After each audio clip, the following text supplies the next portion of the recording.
did. Okay. So, listen, guys. Again, the whole Bible is about this whole issue, isn't it? And I got to make this point. Okay, the whole redemption plan was not like a plan B. Okay, let's get this straight. It's not like, okay, God cooks up this plan for a wonderful garden and then man messes it up. And God has to go, well, I guess we need to clean this up. Well, that's kind of true. But here's what God wasn't surprised by that, was he? He wasn't ever surprised at, like, okay, well, I gave man choice and he made the wrong choice. I didn't expect that. Okay, no, God knew beforehand what was going to happen. Okay, but he had a plan, right? And the plan, as we can see in the Old Testament, is that he's going to make us in his image.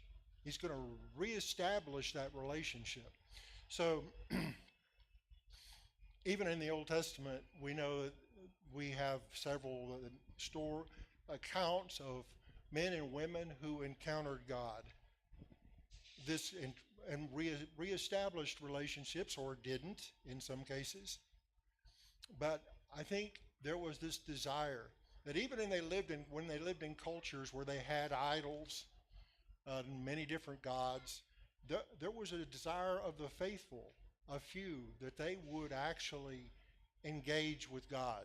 No, engage at a different level, not like, well, we're friends, well, kind of in a sense, but that God would actually possess them, that God would actually fill them. So in Psalms 17, the writer says, "As for me, I will see your face in righteousness. I shall be satisfied when I awake in your likeness." So there is that desire. There is that innate desire in us that we could actually be like God. I guess I need to make a qualifier here. I talked to a young man named Seth in Brownwood, and he is a new ager, which was a thing they used to do back in the 70s, where they kind of say, well, you can be God too. No, that actually each one of us are little drops of God that forgot we were God. And eventually we'll come back to that and we'll realize, no, really, we're God.